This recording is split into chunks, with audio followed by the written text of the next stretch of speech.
Friends in a Podcast. We're so glad you're here. We're your hosts, Natasha and Lindsey.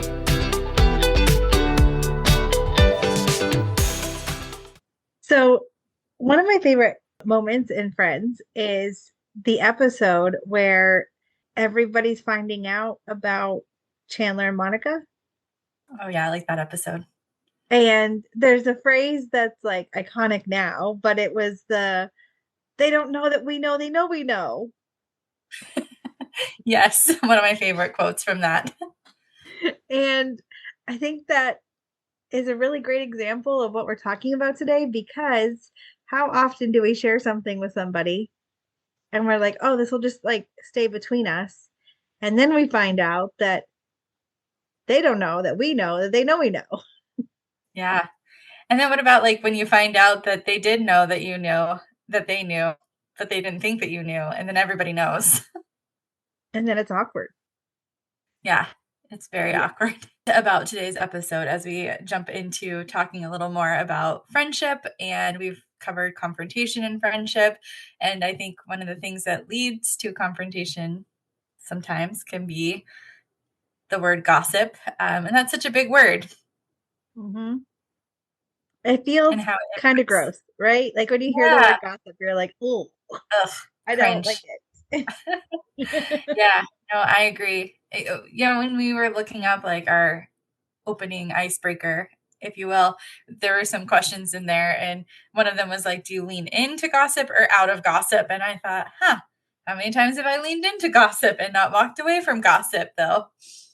Well, and I also think too, it's such a part of, and I'm not trying to downplay the power of gossip here, but hear me out. It's such a part of our culture that sometimes I don't even think that we realize that's what we're doing because we're just talking. Yeah. And I don't even know that if we were to like define it, because we all know that we shouldn't do it, right? Or like, I would hope that you shouldn't gossip, right? But because it's so common, like, what's the other TV show? Gossip Girl? Like, it's so embraced as a part of communication in our culture that sometimes I think it's really hard to even recognize when it's happening. Yeah, no, that's so true. I think Gossip Girl is a great example of a TV show that is literally outlined all around it. And I am one to confess that I love that show, actually. Just the character plots of it. But when you said that, I also thought about the movie Mean Girls, where that was completely based around gossip. There's a scene in Mean Girls where one of the girls says, oh, I love that skirt or something. And she's like, oh, that's the ugliest skirt I've ever seen. And like just how quickly the narrative to talk badly about someone and using that as a form of gossip as well can turn just so quickly. And then it starts putting thoughts in our heads about this person. Oh, well, if they don't like them, I shouldn't like them. Yeah. And it also leaves that idea in the other people's minds of like who you're talking about, whether they had an opinion about them or not. It's now there. And sometimes that can completely change somebody's perspective about people just by what you've said, whether it was true or untrue. Yeah, absolutely. I agree. And I think that that's a great time to just kind of plug in the scripture that we've kind of bounced around for this episode. James chapter 3, verses 2-5. I love reading out of the New Living Translation, but really whatever translation you're reading out of, I've read several as I was prepping for this, and they were all so good. It was hard to pick one, anywhere from New King James to ESV, whatever it was, but this is one I stuck with. So indeed, we all make many mistakes, for if we could control our tongues, we would be perfect and could also control ourselves in every other way. I'll just pause there. Like, that's a lot. Wish. Yeah. Right? And how crazy is it that it also says that if we could control our tongues, we'd just be perfect. Like, and we would have no need to be reading this scripture. We wouldn't be having this conversation today. It's wild. Yeah. But I like that it acknowledges the first line. Indeed, we all make many mistakes. So we're all on the same boat together. Yeah. We're all chugging along. It levels the playing field, and I love that. Yeah. We can make a large horse go wherever we want by means of a small bit in its mouth. And a small rudder makes a huge ship turn wherever the pilot chooses to go. I think that is even cool in the sense like I went on a cruise and how big that boat was, just thinking about like how small the mechanisms are that were turning that big boat. That's cool to me. Um, even though the winds are strong. In the same way, verse 5, in the same way, the tongue is a small thing that makes grand speeches, but a tiny spark can set a great forest on fire. Whenever it says a great forest fire, I just always think of like the big fires that happen in California and how Mm-hmm. much land it takes over so quickly. And it was from one tiny spark. Mm-hmm. And Yeah. how like that same damage can be done by the words that we say, and it can Mm-hmm. spread that quickly. And that to me is, it gives me pause to just kind Yeah. of think for a second. The power in the words that we speak and how much of a weight that they carry, not just for ourselves, but in the lives of those around us. Like, I'm sure you and I have talked about this before, but I love doing like just a little study because I'm not that smart on the brain and how it can create pathways. And whenever you speak negatively about yourself or about even other people, it can create these pathways that you start believing those things about yourself. So even if you're saying it about other people, your brain can only comprehend or store so much of that information. So for some of us, that pathway gets created as it comes down to us as a negative. That's a whole conversation for another day, but that's the power of words in life. They can literally cause pathways and they can cause tension in relationships. Like you were saying, if I gossip to you about someone, that puts a seed in your mind about that person, if I'm speaking negatively about them.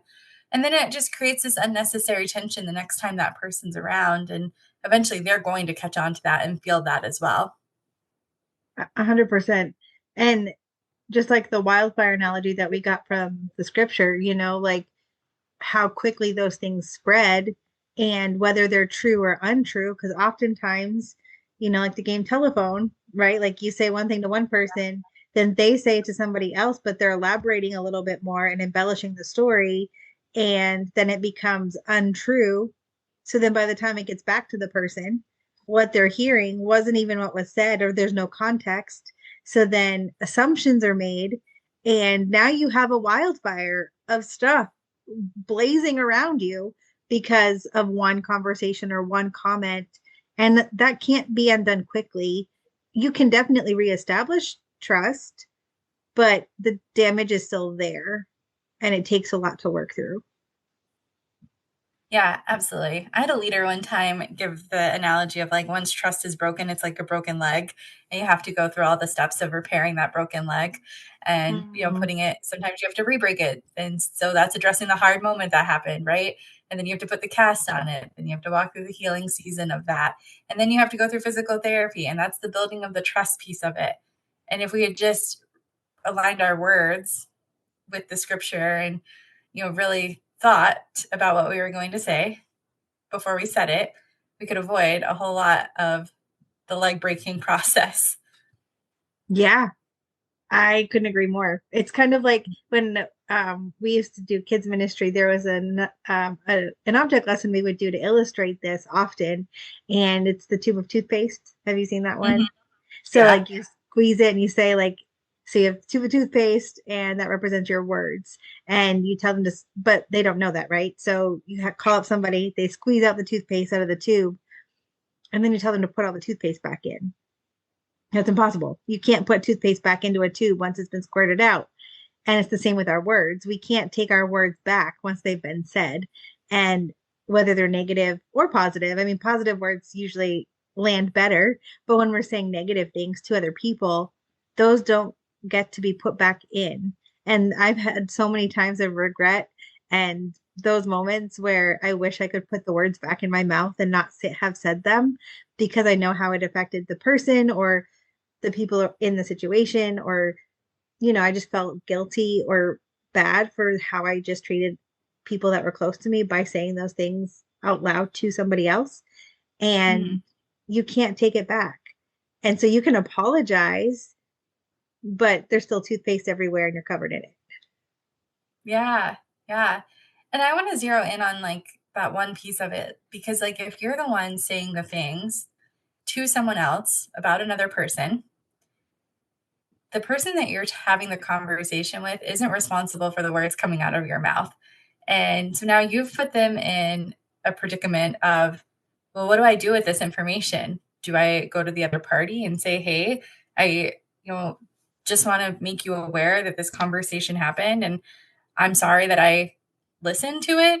Do you put that person, hopefully, they say, hey, this isn't a conversation we should be having. You should go to person A and have the conversation with them, not me. But that takes a lot of bravery sometimes to stand up to a person and say those things depending on your relationship. And so ultimately, we are the ones responsible for the words that we speak and what comes out of our mouth to other people. And I think it's sometimes the heat of the moment, right? You're in it and then it comes out like you said and you like hear it coming out and you're just like, no, come back. Where are you going? Gagging on your own words, right? Well, come back Yeah, in, come back in. right. Uh, yeah, there was something you just said that triggered a thought that was if you're talking to somebody else about someone else, Hmm. would you want them to hear what you're saying if they were sitting next to you? Yeah. Like, if what you're saying you wouldn't want them to hear you say, or you would Hmm. feel maybe uncomfortable saying with them present, then it Yeah. probably just shouldn't be said out loud at all. Because if you can't say it with them in the room, then Hmm. you have no business saying it to anybody else. Yeah. Yeah. So when you are saying that, how does that come into play whenever you're struggling with something with a friend and you go to another friend or a confidant or mentor that maybe knows that person or maybe they don't, either way, and you're seeking advice? How do you approach that? That's such a hard, I mean, it's a great question. I think there's a very, very fine line between seeking advice and gossiping. And again, our culture just embraces and accepts gossip as, like the tea and, we're just spilling tea or we're sharing something with other people. And there is a very fine line. And I think that the difference in my mind, and maybe you could share your insight too, is that if you're seeking advice about a situation, usually it's me focused. I want to Mm, know how to respond well. So, can you please help me figure out how I should respond? However, it's a very fine line though, because there's so many nuances there, right? And first off, if you haven't already approached the person, you should probably approach them first. And by probably, I mean you should.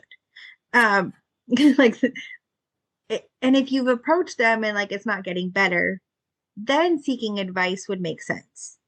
yeah. But until you've addressed it with the person you're having the issue with first, it shouldn't go anywhere else. Then it's gossip. But if you've Yeah. gone to them and like, hey, this really bothered me. I'm having a really hard time with the way that you handled the situation. Can we talk about it? And then it's not changing. Then I would seek somebody that maybe has gone through it before and be like, hey, this is my situation. I've talked to them. They haven't done anything about it, or it's not changing. Could you help me figure out a good strategy to move forward? The other side of that is if it's not you focused to help you figure out a way to move forward and whatever, then you're just sharing information for the sake of having a story to tell, I Mm, think, in a lot of ways. And so that's when it becomes very gossipy. Like, you're not telling the other people this story because you want advice. You're not telling the story because you're looking for a solution. You're just sharing the story because it makes the other people look bad, makes you feel good, and you can all banter about it. yeah. And I think sometimes just to tag onto that point and then I'll move on, but sometimes I think that talking about other people helps you just avoid how you're feeling internally and creating deep connections because you have your walls up and you don't really want to address what's going on in your life. And so it's easier to talk about Joe Schmo next to you because, well, they really are having a hard one. And if I can focus on their like hard time, then nobody's going to ask about me and what I'm going through. And I don't have to be vulnerable right now. And it makes my situation feel way better than having to talk about it. That's such a great point. And I'm so glad you brought that up because it's true. How often are we just deflecting our own stuff by talking Mhm. about somebody else's stuff? And the unfortunate thing is that gossip creates this false sense of intimacy with people Mhm. because I'm sharing something with you. We're bonding over this. Maybe it's an untruth. Maybe it's an embellished story. Maybe it's a situation that seems ridiculous, right? And we're bonding over it and we're laughing or we're making fun of the people or putting them down. Now we feel connected because we have this same thing in common, but it's a false sense of um, connectedness because at the end of the day, when we separate ways, we could be doing the same exact thing to each other with a different group of people. Yeah, I agree. I 100% believe that if people are talking about you and or talking about others in a room that you're in, they're doing that to you. They're not protecting your name either when you're not in the room. And that's a lesson that was hard to learn over the years. But like you said, we've had those moments where we found out I told you this in confidence, but then you realize there's a lot of people that know the story. So it wasn't so much in confidence. And that's hard because in order to build friendships, we have to give people trust. And what do you do when they break your trust? And then it goes back to that whole healing thing. But if we can stop at the core and think about the words that we're saying to others about others, then we can build those healthy foundations of friendships. And then we build the reputation that we're the person that your name is safe with. In a room of 10, 20 other people, they can feel confident that my name is safe with Natasha at the end of the night. Yeah. And again, it kind of goes to who are you hanging out with, right? Yeah. Because who you hang out with, people have a reputation. And if the people that you're hanging out with have a reputation for this kind of conversation, Mm-hmm. you will be guilty by association, whether you're participating in it or not. So Yeah. then when other people look for someone to go to, they might not go to you because of the people that you hang out with, knowing that they share all the information. Mm-hmm. And so I think being careful about who we hang out with, what they're known for, because you can be guilty of it whether or not you're participating. And I've seen that play out. I've had that happen in my own life. Mm-hmm. And, you know, it's a hard thing to come to terms with and figure out for yourself, like, who am I hanging out with? And do I want to be guilty by association for what they're known for? Or is what they're known for good and being guilty by association is a good thing, right? Yeah. But definitely being able to be a safe space for someone to share something with you, um, and know that when they say it in confidence, that we can share it in confidence. Yeah. Yeah, absolutely. And you know what, we've talked about this. We've both sat at figurative and literal tables where we've been a part of those conversations and walking away from them. Sometimes you just realize like how icky you feel as a person, and you would just have to learn from those moments. And I in the figurative and in the literal sense haven't always been the person to stand up and say, "Hey, we shouldn't be talking about this at the tables that I'm sitting at." Um, but I've learned from those moments that I want to be the person now in my older years that can stand up and say, this isn't okay, this isn't right. Or in a new leadership role, be the person to change the dynamic, right? And not be the person to talk about the other staff members or the other friends or whoever, like in my current role, right? Like I want to be so careful about how I lead and what they see and those kind of things. So I think we learn from those the tables that we sit at with our friends and wherever we are. Yeah. So I was wondering, you know, when you're talking about that piece of it, like, what do you do if you're in a toxic environment where that's normal? Like, that's just part of the staff meeting, that's just part of the dinner conversation. Like, how do you navigate that if it's pretty toxic in the sense that like it's just habitual. Like it happens over and over again. It's a part of your everyday. Quit. No, I'm just kidding. That's my fight or flight. That's my flight talking. I love it. Um, I think you have to be bold, and that's not easy to stand up and say. Um, but you have to be bold, right? And just say, this isn't okay, and stand up for the conversation. That might mean in the next meeting you're not invited and you're the one they're talking about, or in the chat, right? Like, can you believe what Lindsey said? Can you believe that? Whatever. But I do think that there comes a time where you have to just be bold and stand up for the conversation and divert the conversation. Well, let's not jump to conclusions. Well, let's bring this person in here. I had a leader one time that one of my favorite things about her, it was when I was in master's commission in New Hampshire. She was the director's wife. And if she heard you say something negative about someone, she would pull you aside and say, let's go get them right now. Let's have this conversation with them. And let me tell you, your heart would sink to your stomach because you're like, oh boy, now I have to have this conversation. Or she would say, if she heard you say something negative about someone, because she never wanted to spread hurt, right?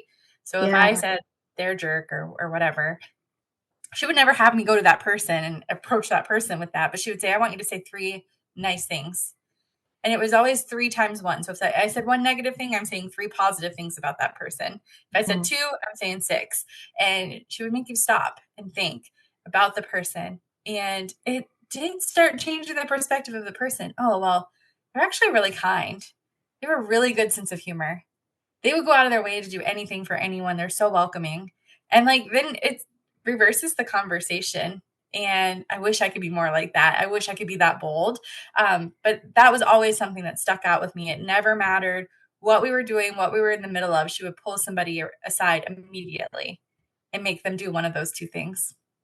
I think those are so great Mm-hmm. because it nips it right in the bud, right? Like you have to stop and switch the narrative real Yeah. fast. And Yeah. that's not easy, but it's so important. Mm-hmm. Yeah. And I think it's a gentle way. She was gentle about it. She wasn't mean about it. I think coming from her and her approach of it was a gentle way to kind of convict the heart a little bit. Like, Mm. oh, busted. Like, you don't want a pastor's wife to hear you saying those things about someone, right? And so it was kind of like, oh, busted.